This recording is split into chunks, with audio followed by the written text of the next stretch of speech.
नमस्कार दोस्तों, मैं सत्य मिश्रा आप सभी का अपने YouTube चैनल पे स्वागत करता हूं और आशा करता हूं कि आप सभी स्वस्थ और मस्त होंगे और आपकी जो सीटेट एग्जाम की तैयारी है वो भी बिल्कुल अच्छे तरीके से चल रही होगी। तो यहाँ पे हम बात करने वाले हैं कि सीटेट एग्जाम जो है आपका 14 दिसंबर को होने वाला है, उसका प्री एडमिट कार्ड कब जारी होगा, मेन एडमिट कार्ड कब जारी होगा, प्री एडमिट कार्ड में क्या चीज़ें होती हैं, इसके अलावा मेन एडमिट कार्ड में क्या एक्स्ट्रा चीज़ें जो है इन्वॉल्व कर दी जाती हैं। इसके अलावा सीटेट एग्जाम को पास करने की कुछ ट्रिक के बारे में यहाँ पे बात करेंगे। ट्रिक क्या दोस्तों, आपको पता होना चाहिए कुछ ऐसी चीज़ें हैं जिसको आप ध्यान नहीं देते हैं और आप एग्जाम क्वालिफाई नहीं कर पाते हैं, उसके बारे में हम बात करेंगे। इसके अलावा जो सीटेट दिसंबर के अभ्यर्थी हैं इनको जो है TRE 4.0 में फिलहाल मौका मिलेगा कि नहीं मिलेगा, और इसके अलावा आप जो है OMR सीट भरते समय जो गलतियां करते हैं उसको लेके भी यहाँ पे बात करेंगे। ठीक है, बिल्कुल। तो चलिए सबसे पहले मैं यहाँ पे बता दूं आप सभी को कि जो आपके सीटेट परीक्षा आपकी दिसंबर को होने वाली है बिल्कुल 14 दिसंबर को। उसके लिए फॉर्म फिलिंग की जो प्रक्रिया है कब से स्टार्ट हुई थी, तो 17/9/2024 से स्टार्ट हुई थी। 16/10/2024 जो है लास्ट डेट रखा गया। ठीक है, वहीं अगर हम बात करें करेक्शन के लिए भी यहाँ पे आपको समय दिया गया था कि 11/10 से लेके 25/10/2024 तक आप जो है उसमें सुधार भी कर सकते हैं, तो ये मौका आपको दिया गया था। हम एडमिट कार्ड की बात करें कि आप कब से जो है अपना एडमिट कार्ड डाउनलोड कर पाएंगे, तो 2 day before of the date of examination, आपका 14 तारीख को एग्जाम है तो 2 दिन पहले 10 या 11 तक आप जो है मेन एडमिट कार्ड जो है आप डाउनलोड कर पाएंगे। मेन एडमिट कार्ड दोस्तों इसी को आपको जो है एग्जाम सेंटर पे भी लेके जाना है। ठीक है, एग्जाम सेंटर पे भी इसी एडमिट कार्ड को आपको लेके जाना है, मेन वाले को। और आपको बता दें कि जो आपका फर्स्ट वीक है दिसंबर का, उसी में आपका जो प्री एडमिट कार्ड है, प्री एडमिट कार्ड, और वो भी आपका जो है प्री एडमिट कार्ड जो है दिसंबर के फर्स्ट वीक में जारी कर दिया जाएगा, जिसमें ये चीज़ें रहेंगी कि आपका जो एग्ज़ाम है किस जिले में पड़ा हुआ है वो जानकारी आपके प्री एडमिट कार्ड में रहेगी और किस डेट में है वो भी। ठीक है, इसके अलावा जो आपका मेन एडमिट कार्ड आएगा उसमें एग्जैक्ट जो आपका एग्जैक्ट सेंटर है किस शहर में पड़ा हुआ है और आपका एग्जैक्ट सेंटर कौन सा है, वो सारी जानकारी आपके मेन एडमिट कार्ड में रहेगी, जो आपके एग्जाम के 2 दिन पहले ही आपको देखने के लिए यहाँ पे मिलेगी। अब यहाँ पे अगर हम बात करें कि रिजल्ट कब तक जारी कर दिया जाएगा, जो आपकी परीक्षा 14 दिसंबर को होने वाली है, और ये परीक्षा आपकी बिल्कुल ऑफलाइन मोड पे होगी, ऑफलाइन परीक्षा होगी और बिल्कुल किसी प्रकार का कोई निगेटिव मार्किंग कर हम बात करें तो किसी प्रकार की कोई निगेटिव मार्किंग यहाँ पे नहीं है। ठीक है, जितना प्रश्न आप सॉल्व करोगे उतना नंबर आपको यहाँ पे मिलेगा। परीक्षा आपकी पहली बार ऐसी हो रही ऑफलाइन परीक्षा, और सैटरडे के दिन ये परीक्षा जो है कंडक्ट करवाई जा रही है। कुछ कारण थे, कुछ बच्चों का पेपर था, पेपर जो है मैच कर रहा था, इस कारण से परीक्षा तिथियों में यहाँ पे बदलाव जो है फिलहाल किया गया था। रिजल्ट इसका आपका जनवरी में रिजल्ट जो है जारी कर दिया जाएगा। पिछले कुछ महीनों के देखें या पिछले कुछ साल के देखें तो रिकॉर्ड रहा है कि जो है आपके 20 से 25 दिनों में ही जो है यहाँ पे CBSE के द्वारा सीटेट का जो रिजल्ट है वो फिलहाल जारी कर दिया जाता है। ठीक है, जो लोग पेपर फर्स्ट पास करते हैं वो PRT में शिक्षक बनते हैं, और जो पेपर सेकंड पास करते हैं उनको 6 to 8 में शिक्षक बनने का जो है मौका मिलता है।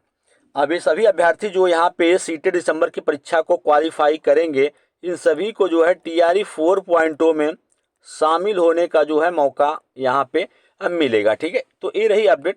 इसके अलावा अगर हम बात करें कि आपका टाइमिंग शेड्यूल में थोड़ा परिवर्तन जो है फिलहाल किया गया है पिछले कुछ सालों से या पिछले कुछ महीनों से, तो आप देख लीजिए यहाँ पे क्या शेड्यूल रहा है परीक्षा का, किस प्रकार पेपर फर्स्ट कब होता है, पेपर सेकंड कब होता है, आपको एग्जाम सेंटर पे कब जाना है, सारी जानकारी यहाँ पे जान लीजिए। कि जिनका पेपर सेकंड है, देखिए यहाँ पे पेपर दिया गया है पेपर सेकंड पेपर फर्स्ट। ठीक है, शिफ्ट कब कब है, मॉर्निंग में है, और 2 शिफ्ट यहाँ पे पेपर होता है, मॉर्निंग और इवनिंग शिफ्ट में। तो जिनका अभी मॉर्निंग शिफ्ट में पेपर होगा उनको 7:30 बजे ही एग्जाम सेंटर पे पहुंच जाना है, और जिनका आपका इवनिंग में है वो आपको 12:30 बजे तक आपको वहां पहुंचना है। पेपर स्टार्ट कब होगा, 9:30 बजे से लेके 12 बजे तक आपका पेपर जो है पेपर सेकंड होगा। वहीं पेपर फर्स्ट की अगर बात करें तो 2:30 बजे से लेके 5 बजे तक पेपर जो है आपका पेपर फर्स्ट होगा। अगर आप जनरल कैंडिडेट हैं तो आपको पासिंग मार्क के लिए 90 नंबर चाहिए, और वहीं अगर हम बात करें कि अन्य कैटेगरी के लिए तो इससे कम नंबर। ठीक है, बिल्कुल यहाँ पे आप अन्य कैटेगरी हैं तो 82 नंबर आपको जो है पासिंग मार्क चाहिए। ठीक है, आप जनरल की अगर आप महिला हैं या पुरुष हैं तो बिल्कुल आपको इतना ही नंबर चाहिए।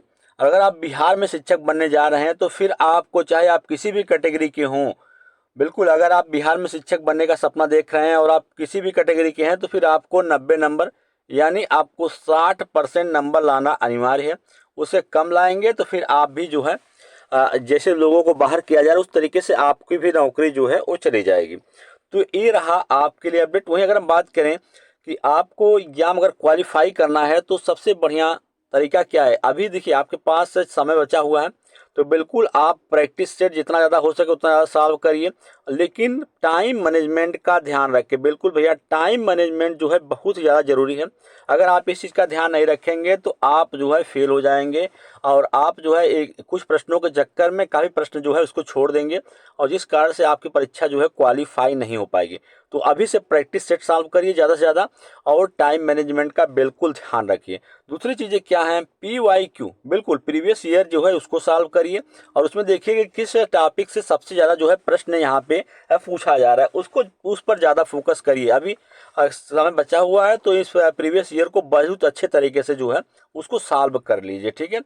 तो ये रहा। इसके अलावा देखिए उस चक्कर में मत पड़िए कि कोई कहे कि 10 दिन में पास कर लीजिए, ये सब पढ़िए 5 दिन में पास कर लेंगे, तो ट्रिक के चक्कर में बिल्कुल इन सब तुक्का के चक्कर में बिल्कुल ना पड़े।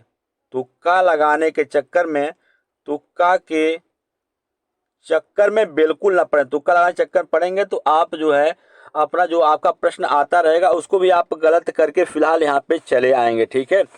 और अगर हम बात करें यहाँ पे कि जो आपकी OMR सीट फिलिंग है उसको लेके बात कर लें। यहाँ पे देखिए सबसे पहले यहाँ पे बता दें कि आपके जो एग्जाम सेंटर बने हैं, बिल्कुल एग्जाम सेंटर्स, ये देखिए यहाँ पे एग्जाम सेंटर्स पूरी लिस्ट है। यहाँ पे 236 एग्जाम सेंटर्स जो है फिलहाल वो जो है बनाए गए हैं। ये इतने जिलों में 236 जिलों में आपकी जो है परीक्षा एक कंडक्ट होने वाली है। वो देखिए अब यहाँ पे सबसे बड़ी जो गलती होती है बच्चों से वो आपकी OMR सीट को या OMR में गोला करते समय आप जो है मिस्टेक करते हैं। देखिए यहाँ पे गोला भरने का जो बेहतरीन तरीका दिया गया है वो ये है आपका, देखिए यहाँ पे गोला पूरे तरीके से फुल किया गया है तो ये वैलिड है, ठीक है, बिल्कुल करेक्ट। एकदम आपको डार्क कर देना है गोला जो भी आपको भरना है, बिल्कुल उस गोले को एकदम पूरी अच्छे तरीके से भैया आपको फिल करना है और कहीं भी कुछ खाली जगह आपको फिलहाल जो है वो आपको छोड़नी नहीं है, ठीक है। अगर आप कहीं भी छोड़ देंगे तो OMR जो है ऑप्टिकल मार्क रीडर जो है उसको सही तरीके से कैच नहीं कर पाएगा और आप अच्छा प्रश्न में मेहनत किए हैं और सही भी किए हैं तब भी वो आपका क्या कर देगा, उसको गलत कर देगा। ये तरीका सही है। इसके अलावा अगर आप देखिए इस तरीके से आप गोले को आधा करके चले आते हैं तो गलत माना जाएगा, राउंडिंग करके छोड़ देंगे तो भी गलत है। इसके अलावा आप जो है आधा करके गोला छोड़ेंगे तो गलत है बिल्कुल। और बाकी ये सारी चीज़ें देखिए यहाँ पे गोला जो है अगर आप एक ही प्रश्न के 2 गोले आप कलर कर देते हैं तो वो भी आपका जो है वो गलत माना जाएगा, ठीक है।